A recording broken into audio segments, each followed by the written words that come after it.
What's up, Facebook? Joe Bernstein here. I want to talk to you today a little bit. I'm going to make it a little shorter than my previous lives have been. And I feel like 98% of the time, but I wasn't born that way. I had to learn that. I had to cultivate that capacity to be calm and confident and courageous on my own. And the reason that I was able to do that, where I literally thought that if I got divorced, it might kill me. I literally thought that my life would end because I thought that eventually, if I didn't save my marriage, then everything would go downhill. My career would would hit the wall. I would stop taking care of myself. I would gain a bunch of weight back, and essentially, I might die early, and I would probably be alone and miserable, which to me might be even worse than death. So I was in this place where I didn't really think it would kill me literally, but I thought it would kill who I believed I was. And thank God it did. So what it sounded like to me was, well, who am I if I'm not married to this woman? If I don't live in this condo? If we don't have these dogs? Who am I if I'm not a Bose store manager? Who am I if I'm not the overweight guy who's nice and fun and people like, but who doesn't really connect socially with a lot of people?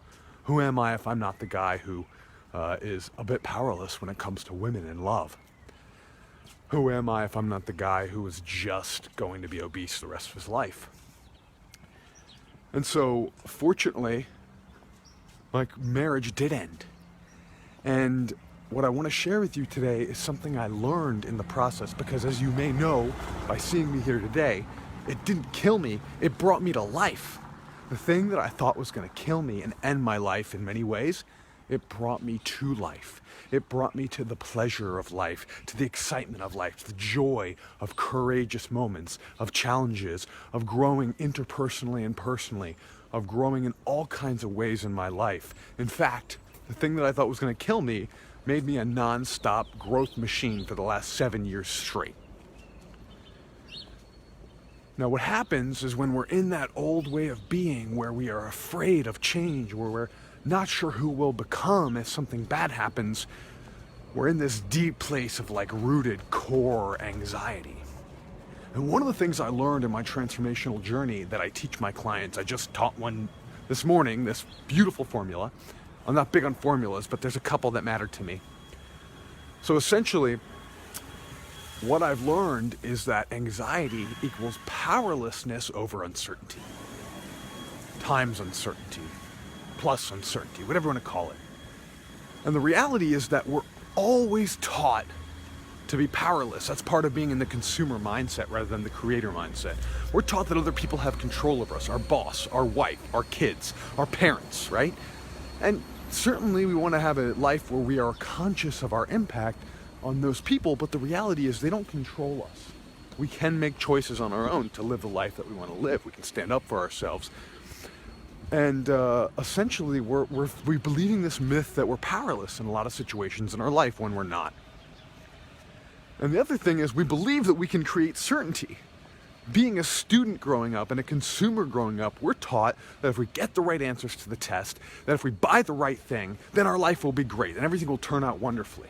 We're taught that there's one right way, which is a universal lie. What's up, Harold? How you doing, brother? So anyway, that's a universal lie, is that there's certainty in this world. This life is full of uncertainty.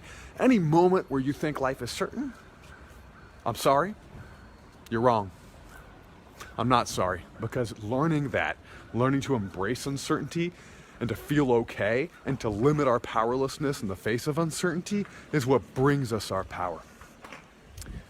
So that's the formula I want you to think of. Powerlessness times uncertainty creates anxiety.